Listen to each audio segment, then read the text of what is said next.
Gulzar house అగ్ని ప్రమాదం తర్వాత రాష్ట్రం ఒక్కసారిగా ఉలిక్కిపడింది. ఒక్క ప్రమాదంలో 17 మంది చనిపోవడం, అంటే జాగ్రత్తలు పాటించకపోవడం, భద్రతా ప్రమాణాలు పాటించకపోవడం, వీటన్నిటిని కూడా ఒక్కొక్కటి రోజుకొకటి వెలుగులోకి వస్తున్నాయి. దాంతోపాటు రాష్ట్రంలో ఇట్లాంటి వ్యాపార సముదాయాలు, భద్రతా ప్రమాణాలు పాటించిన బిల్డింగ్లు చాలా ఉన్నాయి. వాటి మీద ఈ ప్రమాదం ఒకటే కాదు, వరుసగా జరుగుతున్న అగ్ని ప్రమాదాలు కావచ్చు, రోడ్డు ప్రమాదాలు కావచ్చు, అక్రమ నిర్మాణాలు కావచ్చు, భద్రతా ప్రమాణాలు పాటించని బిల్డింగ్లు, వ్యాపార సముదాయాలు, వాటిలో నిర్లక్ష్యం వహిస్తున్న అధికారుల మీద చర్యలు తీసుకోవాలని చెప్పేసి మానవ హక్కుల కమిషన్కి న్యాయవాది ఇమ్మినేని రామారావు గారు ఫిర్యాదు చేశారు. దానికి సంబంధించి ఈరోజు రాష్ట్ర మానవ హక్కుల సంఘం కూడా స్పందించింది. కేసును సుమోటోగా తీసుకొని జూన్ 30 వరకు 30 నాటికి ఏదైతే గుల్జార్ ప్రమాదం ఉందో దానికి సంబంధించిన నివేదిక అందజేయాలని చెప్పింది. దానికి సంబంధించి మనం రామారావు గారితో మాట్లాడి మరిన్ని విషయాలు తీసుకున్నాం. సార్ చెప్పండి, ఎట్లా భద్రతా ప్రమాణాల విషయంలో అధికారులు నిర్లక్ష్యం కావచ్చు, ఎవరైతే ఈ వ్యాపార సముదాయాలు ఏర్పాటు చేసుకుని వ్యాపారాలు చేస్తున్నారో వాళ్ళ నిర్లక్ష్యం కావచ్చు, ఎట్లా ఉంది? ఇది చాలా బాధాకరమైన ఘటన. ఇది పునరావృతమవుతున్నాయి. ఇప్పుడు ఒక 69 గత 3-4 సంవత్సరాలలో, ఎక్కువగా గత 2 సంవత్సరాలలో 64 నుండి 69 అగ్ని ప్రమాదాలు జరిగినాయి. ప్రధాన కారణం మనం చూసుకుంటే ఎక్కువ శాతం మన అగ్ని ప్రమాదాలలో ప్రధాన కారణం ఏంది? అక్రమ నిర్మాణాలు. ఇవాళ దినము మొత్తం 17 మంది చచ్చిపోయేదాకా, ఇంత దారుణం అది, చచ్చిపోయేదాకా అధికారులలో చలనం అనేది కలిగింది. అత్యంత అవినీతిమయమైన శాఖ జిహెచ్ఎంసి కానీ అత్రాఫ్ బయట. గతంలో ప్రభుత్వం ఏం చేసిందంటే, గతంలో కేసీఆర్ గారు ముఖ్యమంత్రిగా ఉన్నప్పుడు మున్సిపాలిటీల విషయంలో ఒక చట్ట సవరణ తీసుకొచ్చారు, కొత్త చట్టం తీసుకొచ్చారు. ఏంటంటే, ఇప్పుడు మున్సిపల్ అధికారులే, మున్సిపల్ శాఖకు సంబంధించిన అధికారులే ఎవరైనా పోయి నువ్వు కంప్లైంట్ ఇచ్చినావు అనుకో, కంప్లైంట్ ఇస్తే, ఏ ప్రవీణ్ నీకేమవుతుందా, నీ ఇల్లు పక్కకున్నదా, నీకేం నొప్పి లేస్తుంది, వాడు కట్టుకుంటాడు, మేము చూస్తాం పో అని వెళ్ళగొడుతుండే. అయితే అట్లా కాకుండా ఇప్పుడు ఏం చేశారంటే, మున్సిపల్ కార్పొరేషన్ కాదు, జిహెచ్ఎంసీ కాదు, మున్సిపాలిటీలలో చట్ట సవరణ చేసింది. ఎవరైనా కంప్లైంట్ పెట్టచ్చు. ఇంకొకటి, ఆ కంప్లైంట్ నిరూపణ జరిగితే అధికారులు దాని మీద దర్యాప్తు చేసి ఒకవేళ అక్రమ కట్టడం కట్టినని తెలిస్తే కంప్లైనెంట్కు బహుమతిగా 10,000 రూపాయలు ఇవ్వాలని చట్టంలో రాసినది. అదేవిధంగా మన కాడ కూడా సమీక్ష చేపట్టి దీన్ని, ఈ ప్రమాదాలను ఇప్పుడు ఎక్స్గ్రేషియా ఇచ్చేసినాము, లేకుంటే ఎఫ్ఐఆర్ చేసినాము, ఏమవుతుంది? పోయిన పానాలు అయితే తిరిగి రావు. అదేవిధంగా మనం ఇంకొక ప్రమాదాన్ని పునరావృతం కాకుండా మనం నివారించలేము. ఎట్లా నివారించాలి అనే విధంగా చర్యలు చేపట్టాలి ప్రభుత్వం. అంటే నా దృష్టిలో ముందుగా అక్రమ నిర్మాణాలన్నింటినీ గుర్తించాలి. అయితే ఈ అనాథరైజ్డ్ కన్స్ట్రక్షన్ మేనేజ్మెంట్ అని చెప్పేసి ఒక వెబ్సైట్ ఉంటుంది, దాంట్లో నోటిఫై చేస్తారు. అయితే ఇవాళ మనకు తెలిసింది ఏంటంటే, లేదన్నా 1,00,000-1,50,000 అధికారికంగా అనాథరైజ్డ్ కన్స్ట్రక్షన్స్ అనేటివి మన సిటీ అత్రాఫ్ ఉన్నాయి. 1,00,000-1,50,000 ఉన్నాయి. దేనిలో కూడా ఇప్పుడు దీనిలో అగ్ని ప్రమాదానికి కారణం ఏంటంటే, ఒక 3 ఫీట్లు కూడా లేవంట సిడీలు. ఇంకొకటి, హైకోర్టు సాక్షాత్తు ఉన్నత న్యాయస్థానం ఉన్నది, గేట్ నెంబర్ 6 ఉంటుంది, ప్రధాన ద్వారం ఉంటుంది కదా, ద్వారం ముందటనే 2 అడుగులు వేస్తే మనకు మొత్తం అక్రమ నిర్మాణాలే. ఈ సర్కిల్ 9లో అధికారులు నిద్రపోతురా మనకు అర్థమవుతలేదు. నేను సర్కిల్ 9 అధికారులను మీ ఛానల్ ద్వారా నేను ఆహ్వానిస్తున్నా, నాతో రండి, నేను చూపెడతా మొత్తం. సాక్షాత్తు ఉన్నత న్యాయస్థానం గేటు ముందటనే అక్రమ నిర్మాణాలు ఉన్నాయి. మీకు అంటే ఎందుకు ఇట్లా సోయి లేకుండా వండుతుండ్రు? ఇంత అవినీతిమయం ఎందుకు అయిపోయింది? దీని మీద నేను జాతీయ మానవ హక్కుల కమిషన్కు ఫిర్యాదు చేసినాను. సంఘటన జరిగిన ఒక 2-3 గంటలలోనే నేను ఫిర్యాదు చేయడం జరిగింది. అయితే దీనిలో నేను ప్రధానంగా జిహెచ్ఎంసీ అధికారులు, సర్కిల్ 9కు సంబంధించిన జిహెచ్ఎంసీకు చెందిన అధికారుల మీద మీరు చర్యలు తీసుకునే విధంగా ఆదేశాలు ఇవ్వండి. అంటే చర్యలు తీసుకోవడం అంటే ఎలాంటి చర్యలు తీసుకోవాలని చెప్పేసి మీరు డిమాండ్ చేస్తున్నారు? ఉద్యోగుల నుంచి తొలగించడమా, లేక ఆ గ్రౌండ్ లెవెల్కి వెళ్ళి ఏవైతే అక్రమ నిర్మాణాలు ఉన్నాయో వాటిని గుర్తించి వాటిని కులగొట్టడమా, ఎట్లాంటి చర్యలు మీరు ఎక్స్పెక్ట్ చేస్తున్నారు? ఇలాంటి చర్యలు తీసుకోవాల్సిన అవసరం ఉంది. ప్రాథమికంగా ఈ ఉద్యోగుల మీద చర్యలు తీసుకునే అవసరం అనేది ఎంతకన్నా ఉన్నది. ఇప్పుడు ఈ అవినీతి ఏసీబీ కానీ లేకుంటే విజిలెన్స్ శాఖ ఇప్పుడు దీనికి ఇప్పుడు హైడ్రా అని ఒక చట్టం తీసుకొచ్చారు. హైడ్రా అనే చట్టం ఏంది, మొత్తం పూర్తి స్థాయిలో అన్ని విభాగాలను సంయుక్తంగా ఏకీకృతం చేసి ఆ విభాగాల మధ్యలో ఒక కోఆర్డినేషన్ అనేది ఏర్పాటు చేసి ఈ అక్రమ నిర్మాణాలు లేకుంటే ప్రభుత్వ భూములను లేకుంటే కుంటలను, చెరువులను, సరస్సులను, లేక్స్, వాటర్ బాడీస్ ఏవైతే ఉన్నాయో వీటిని ఎన్క్రోచ్మెంట్ నుండి ప్రొటెక్ట్ చేయని గతంలో ప్రభుత్వం ఏం చేసిందంటే 2014 నుండి మొదలుపెట్టి 2017 వరకు పూర్తి స్థాయిలో వాటర్ బాడీస్ను సర్వే చేసింది. వాటర్ బాడీస్ని సర్వే చేసి ఆ సర్వే చేసినాక అంటే ఉన్నత న్యాయస్థానం ఆదేశాల మేరకు వాటర్ బాడీస్ని సర్వే చేసి ఆ సర్వే మేరకు ఒక్కొక్క వాటర్ బాడీకి ఒక ఐడెంటిటీ అనేది ఇవ్వడం జరిగింది. దాని కెడస్ట్రల్ మ్యాప్ ఏంది, అదేవిధంగా దాని బఫర్ జోన్ ఎంత, ఎఫ్టిఎల్ ఎంత, దాని మీద అది ఎన్క్రోచ్మెంట్కు గురైతే ఎంత శాతం గురైంది, ఆ ఎన్క్రోచ్మెంట్ ఎట్లా తీయాలని అనే మొత్తం డాటా అనేది హెచ్ఎండిఏ వెబ్సైట్లో పొందుపరిచింది. అదేవిధంగా ప్రక్షాళన చేపట్టాలి, ఇప్పుడు సమీక్ష చేయాలి. ప్రాథమికంగా అక్రమ నిర్మాణాలు ఇప్పుడు మన కాడ ఒక వెబ్సైట్ ఉంటుంది, అన్ఆథరైజ్డ్ కన్స్ట్రక్షన్ మేనేజ్మెంట్ సిస్టమ్, ఒక పోర్టల్లో మనకు ఒక వెబ్సైట్ ఉంటుంది. ఆ వెబ్సైట్లో ఇప్పటిదాకా ఎన్ని అక్రమ నిర్మాణాలు అనేటివి జిహెచ్ఎంసీ నోటిఫై చేసింది, వీటి మీద ఏం చర్యలు తీసుకున్నది అంటే చర్యలు అంటే కంటి తుడుపు చర్యలు, ఐ వాచ్ లెక్క ఒక నోటీస్ ఇచ్చేసి ఎన్నిసార్లు హైకోర్టు తిట్టినా కానీ, మొట్టికాయలు వేసినా కానీ ఇదే విధంగా జిహెచ్ఎంసీ అధికారుల ప్రవర్తన ఉన్నది. ఇప్పుడు కొన్ని దేశాలలో, మనం అభివృద్ధి చెందిన కొన్ని దేశాలలో, ఇప్పుడు చైనా అసొంటి దేశం మనం తీసుకుంటే, చైనాలో అవినీతి చేస్తే, అవినీతికి పాల్పడితే క్యాపిటల్ పనిష్మెంట్ ఉన్నది. అంటే దీనిలో కఠిన శిక్షలు చట్టాన్ని పూర్తి స్థాయిలో అమలు పరచాలి అధికారుల విషయంలో. అదేవిధంగా ప్రజలు ఉన్నారు, ఇప్పుడు వాడు లంచం ఇస్తే అధికారులు నన్ను కట్టుకొని ఇస్తారనే భావనలో ఉంటే వాడు కాకుండా సంబంధం లేని వ్యక్తులు కూడా ప్రాణాలు పోవడం జరుగుతుంది. అదేవిధంగా వాళ్ళ ఆస్తి నష్టం కూడా జరిగే అవకాశం ఉంటుంది. అయితే దీన్ని క్షేత్రస్థాయిలోనే గుర్తించి ఇప్పుడు ఒకరికి 2 అంతరాల అనుమతి ఇస్తే వాడు 5 కడుతుంటే 5 కట్టేదాకా అధికారులు ఏం చేస్తారు? నిన్న మనం గుల్జార్ హౌస్ ప్రమాదంలో గమనిస్తే కనుక ఎంట్రీ ఎగ్జిట్ ఇరుకుగా ఉండడం, బయటికి రావడానికి ఆ మంటలోంచి తప్పించుకొని బయటికి రావడానికి క్రమంలో ఎగ్జిట్ ఇరుకుగా ఉండడం, ప్లస్ అక్కడ పార్కింగ్లో ఇరుకుగా ఉండి అక్కడ వెహికల్స్ అన్నీ కూడా పార్క్ చేసి అందులో ఉన్న పెట్రోల్ కూడా మంటలకు యాడ్ అవ్వడం, ఇట్లాంటివి కూడా ప్రమాద తీవ్రత పెరగడానికి కారణమైంది. మనం వెళ్ళి చూసినాం తొలి వెలుగు తరపున అక్కడ కొన్ని వేరే ఏదైతే అగ్ని ప్రమాదం జరిగిందో దాంతోపాటు వేరే కూడా కొన్ని గమనిస్తే ఒకరు వచ్చేటప్పుడు ఇంకొకరు తిరిగి వెళ్ళే ఇద్దరు ఎదురెదురుగా పడే అవే కూడా అట్లా లేదు. అండ్ సెల్లర్లు కూడా చాలా చీకటిగా, లోతుగా, ఇరుకుగా ఉన్నాయి. అంటే అట్లాంటి నిర్మాణాలు కడుతున్నప్పుడు ఏం చేస్తున్నారు? అనుమతే లేదు సెల్లార్కి అనుమతే లేదు. అనుమతి లేకుంటే ఇప్పుడు ఏంటంటే మేము ఎక్స్గ్రేషియా ఇచ్చినాము అంటే ప్రభుత్వం దృష్టికి వచ్చినప్పుడు మేము ఎక్స్గ్రేషియా ఇచ్చాం. ఎక్స్గ్రేషియా కాదు, you should find a solution, you should find a concrete solution for the problem. ఇప్పుడు అంటే సచ్చినా కొలది మీరు మన ఖజానా నుండి తీసి ఎక్స్గ్రేషియా ఇస్తుంటారా? అధికారుల మీద చర్యలు తీసుకోరా?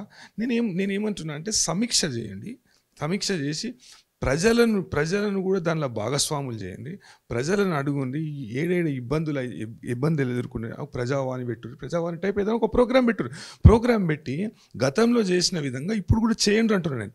చేసి ఈ ట్రాఫిక్ సమస్య ఒకటి, ఇప్పుడు మనకు ఇరుకైన గల్లీలు, మన మదిన కాడ మీకు రోడ్ వైడనింగ్ ఎప్పుడో మార్క్ చేసారు, చేయనిస్తలేరు. ఇప్పుడు ఆ సన్న గల్లీలోకి వెళ్ళి ఇప్పుడు ఓడోడు ఏమంటాడంటే అగ్నిమాపక సిబ్బంది సమయంలో రాలేదు, అదేవిధంగా అంబులెన్స్లు అనేటివి సరిగ్గా ఎట్లా వస్తారు, సరిగ్గా ఇరుకు రోడ్లలో ఎట్లా వస్తారు? అది ప్రజల ఆలోచన కూడా మారాలి, ఆలోచన విధానం కూడా మారాలి. ఇట్లా చచ్చిపోయారు న్యూస్ ఛానల్లో రిపోర్ట్ అయింది, అదేవిధంగా పేపర్లలో రిపోర్ట్ అయింది, కొన్ని 2-3 రోజుల్లో దాని గురించి మాట్లాడుకున్నాం మర్చిపోతాం అనేది కాదు. మనము దీని మీద కాంక్రీట్గా ఒక యాక్షన్ ప్లాన్ అనేది తీసుకురావాలి. అంటే ప్రజలను కూడా దీనిలో భాగస్వాములు చేయాలి. భాగస్వాములు చేసి ఒక సమీక్ష చేసి అధికారులు ఎవరైతే క్షేత్రస్థాయి నుండి పై స్థాయి వరకు ఎవరైతే జిహెచ్ఎంసీ అధికారులు అవినీతికి పాల్పడుతుండ్రో లేకుంటే నిర్లక్ష్యం వహిస్తుండ్రో వాళ్ళ మీద ముందుగా చర్యలు తీసుకోవాలి. చర్య తీసుకుంటే అరే నా ఉద్యోగం పోతుందేమో లేకుంటే నేను జైలుకు పోతుందేమో అనే భయం అని కొద్దిగా స్ట్రిక్ట్గా పనిచేస్తాం. ఇప్పుడు వాడెవడు వానికి ఇప్పుడు నేను ఇల్లు కట్టుకుంటా అంటే ఇప్పుడు మనము ఒక చిన్న వాటర్ బౌల్ తీసుకుందాం, ఒక గిన్నె తీసుకుందాం, దానిలో ఎన్ని నీళ్ళు వస్తే దాన్ని పట్టేటంత నీళ్ళే పోయొచ్చు. మనం ఎక్కువ వస్తే ఒలికిపోతాయి, బయటికి ఒలికిపోతాయి. అదేవిధంగా చిన్న జాగాలో మనం ఎట్లా పడితే అట్లా ఎటువంటి అనుమతులు లేకుండా ఎటువంటి ప్రమాణాలు పాటించకుండా కడితే ఇప్పుడు ఇట్లాంటి ఫైర్ యాక్సిడెంట్స్ కాదు, ఇంకో విధంగా ఇప్పుడు గతంలో కూడా జరిగినాయి. గతంలో జరిగినప్పుడు ఎంతోమంది ప్రాణాలు కోల్పోయినారు. అది ఎవరినన్నా పానమే. ఇప్పుడు ఎక్స్గ్రేషియా ఇచ్చేసినాము మేము చేతులు దులుపుకున్నాం, మేము ఎఫ్ఐఆర్ చేసినాము మేము చేతులు దులుపుకున్నాం అంటే కాదు కదా. ఇప్పుడు దీనికి ఒక సిద్ధాంతపరంగా చట్టపరంగా అదేవిధంగా మన శాస్త్రీయతతో జోడించి సాంకేతిక ఇప్పుడు జియో ట్యాగింగ్ మనకు ఎంతో సాంకేతికత మనకు అందుబాటులోకి వచ్చింది. మీరు ఈ అక్రమ నిర్మాణాలను గుర్తించి జియో ట్యాగింగ్ చేయండి. అది ఇప్పుడు ఏదైతే చార్మినార్ మనం గమనించినామో ఒక ప్రమాదం జరిగింది, అట్లాంటి బిల్డింగ్లు కావచ్చు, అంటే ఎంట్రీ ఎగ్జిట్లు దాని మీద ఇరుకుగా ఉండే బిల్డింగ్లు కావచ్చు, అసలు షార్ట్ సర్క్యూట్లు జరిగే ప్రమాదం ఉన్న బిల్డింగ్లు కావచ్చు, చార్మినారే కాదు బేగం బజారు, సికింద్రాబాదు ఇట్లా చాలా వ్యాపార సముదాయాలు ఉన్నటువంటి ఏదైతే కోటి ఆ ఏరియాలో అఫ్జల్గంజ్, బేగంబాద్ ఇట్లాంటి ఏరియాల్లో ఇంకా అధికారులు కొంత పర్యటించి ఇరుకు గలీలను కావచ్చు, కరెంటు వైర్లకు సంబంధించి కావచ్చు, లిఫ్టులు కావచ్చు, ఈ వరుస ప్రమాదాలు జరగకుండా ఎలాంటి చర్యలు తీసుకుంటే బాగుంటుంది అంటారు? ప్రాథమికంగా ఈ అనాథరైజ్డ్ మేనేజ్మెంట్ సిస్టమ్ అనే వెబ్సైట్లో ఏదైతే ఇన్ఫర్మేషన్ ఉందో దాన్ని వినియోగించుకోవాలి. పూర్తి స్థాయిలో సర్వే జరపాలి. సర్వే జరిపి ఎన్ని అక్రమ నిర్మాణాలు ఉన్నాయి, అది అక్రమ నిర్మాణాలను కొన్ని పాతవి ఉంటాయి. ఇప్పుడు మనం ఈ బిల్డింగ్ చూసినాం, మనం చాలా పాత మీద ఇంకో 2 అంతరాలు కట్టుకుంటాడు వాడు. అసొంటివి కూడా గుర్తించాలి. గుర్తించి వాళ్ళని ఎడ్యుకేట్ చేయాలి. ముందుగా వాళ్ళని ఎడ్యుకేట్ చేయాలి. కొంతమంది ఏంటంటే వాళ్ళ ఆర్థిక పరిస్థితి బట్టి వాళ్ళు ఏం చేస్తారంటే ఆడ ఉంటారు, ఎవరికి ఉండబుద్ధి కాదు, చిన్నగా ఉంటాయి కానీ పెద్ద కుటుంబం ఉంటుంది. కొంతమంది ఏంటంటే ఆడ వాణిజ్యం లేకుంటే వ్యాపారం అనేది బాగా జరుగుతుంది కాబట్టి దాన్ని ఇడిచిపెట్టాడు వాడు. దానిలో అంటే మార్పు ప్రభుత్వం కూడా అయింది, మేము మీకు వేరే కార్డు ఇస్తాము అంటే కూడా విన్నాడు. వాళ్ళని అందరినీ కూర్చోబెట్టి, అందుకే నేను ప్రజలను కూడా భాగస్వాములు చేయండి దీంట్లో అంటారు. అందరినీ కూర్చోబెట్టి ఒక సమీక్షలు పెట్టి, ఇది ఎట్లా అంటే ఒకటే రోజు అయ్యే పని కాదు. వాళ్ళ తానికి పోయి వాళ్ళకు ఎడ్యుకేట్ చేసి, అదేవిధంగా కొంతమంది ఆర్థిక అవసరాల కొరకు కొన్ని అక్రమ నిర్మాణాలు అనేటివి చేపడతారు. వాళ్ళ మీద తీవ్రతరంగా మన చర్యలు అనేది చేపట్టాలి. వాళ్ళని అక్రమ నిర్మాణాలను క్షేత్రస్థాయిలోనే గుర్తించి చిన్నగా ఉన్నప్పుడే, అంటే వాడు ఒక 2-3 పిల్లర్లు 2-3 వేసినప్పుడే అవన్నింటి కూలగొట్టి సత్వరమే వేగవంతంగా వాళ్ళ మీద చర్యలు తీసుకుంటే ఈ ప్రమాదాలు అనేవి పునరావృతం కాకుండా మనం నివారించవచ్చు. అదేవిధంగా పాత మన డాటా ఏదైతే అవైలబుల్ ఉందో ఆ డాటాను వినియోగించుకుంటూ మళ్ళీ ఒక ఎక్స్టెన్సివ్ సర్వే అనేది చేపట్టాలి.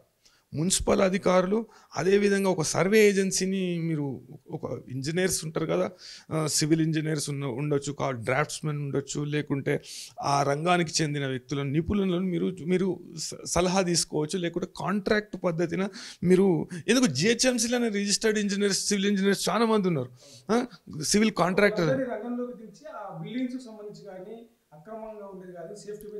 అన్ని పాటిస్తే బాగుంటుంది అంట. పూర్తి అంటే ఉన్నది. ఇప్పుడు మనం జియోఎంఎస్ నెంబర్ 168 ఉన్నది. 168 ఏం చెప్తుంది, వాణిజ్య సముదాయాలకు కానీ లేకుంటే మన నివాస యోగ్యమైన ఇల్లులు అంటే రెసిడెన్షియల్ కాంప్లెక్సెస్ కడతాం కదా, దానిలో ఎటువంటి ప్రమాణాలు అనేటివి పాటించాలి. ఇప్పుడు జిహెచ్ఎంసీ ఏం చేస్తుంది, రెసిడెన్షియల్ బిల్డింగ్ అయితే ఆక్యుపెన్సీ సర్టిఫికేట్ ఉంటుంది. ఆక్యుపెన్సీ సర్టిఫికేట్ ఇవ్వకుండా కొద్దిగా ఆడ చిన్న ఇది ఉంటే ఆక్యుపెన్సీ రైట్ సర్టిఫికేట్ ఇవ్వకుండా ఆపుతుంది. కొన్ని కేసులలో అయితే వాడు ఆక్యుపెన్సీ సర్టిఫికేట్ కాదు అంటే తెలివి మీరుతురు, ఇట్లాంటి వాళ్ళు అక్రమ నిర్మాణాలు చేసేటోళ్ళు ఏం చేస్తారంటే తెలివి మీరుతున్నారు. అంటే ఇంజనీర్ల సలహా తీసుకుంటారు, లేకుంటే చట్టపరంగా ఏదైనా లొసుగులు ఉంటే ఆ లొసుగుల ద్వారా బయటపడదు. అంటే దీని చట్టాన్ని ఇంకా పటిష్టం చేయాలి. మనం చట్టాన్ని పటిష్టం చేసి ఇప్పుడు సివిల్ ఇంజనీర్ల సాయం తీసుకోండి, లేకుంటే కాంట్రాక్టర్ల సాయం తీసుకోండి, రిజిస్టర్ సివిల్ ఆర్కిటెక్ట్స్ ఎవరైతే ఉంటారో వాళ్ళ జిహెచ్ఎంసీలో ఫైలింగ్ చేసే ఆర్కిటెక్ట్స్ ఎవరైతే రిజిస్టర్డ్ ఆర్కిటెక్ట్స్ ఉంటారో వాళ్ళ ద్వారా పూర్తిగా ఒక సర్వే చేయించండి. సర్వే చేయించి అక్రమ నిర్మాణాలను గుర్తించి అవి అన్నిటికీ జియో ట్యాగింగ్ చేసి భద్రతా ప్రమాణాలు పాటించని నిర్మాణాలు కూడా గుర్తించి అవి అన్నిటికీ జియో ట్యాగింగ్ చేసి భద్రతా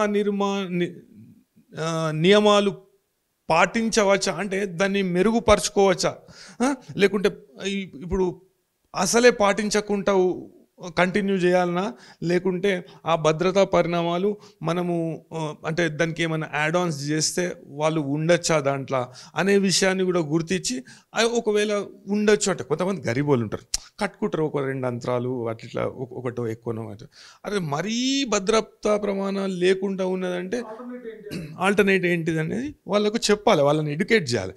ఎడ్యుకేట్ చేసి ఏమైనా పోర్టబుల్ డివైజెస్ ఏమైనా పెట్టుకోవచ్చా అట్లాంటి విషయం ఏదైనా వాళ్ళకి చెప్పి ఎడ్యుకేట్ చేసి వాళ్ళను సాధ్యమైనంత వరకు ఇటువంటి ప్రమాదాలు జరగకుండా ఇటువంటి ఘటనలు పునరావృతం కాకుండా మనం చూసే బాధ్యత, కనీస బాధ్యత అనేది ప్రభుత్వానికి ఉన్నది. ఇప్పుడు ఎస్హెచ్ఆర్సి స్పందించింది, సుమోటోగా తీసుకుంది, ఒక నివేదిక ఇవ్వాలని చెప్పేసి కూడా ఒక స్టేట్మెంట్ అయితే ఆదేశాలు అయితే జారీ చేసింది గవర్నమెంట్కి. సో ఎలాంటి నివేదిక ఎట్లా ఉంటే బాగుంటుందని చెప్పేసి మీరు ఎక్స్పెక్ట్ చేస్తారు?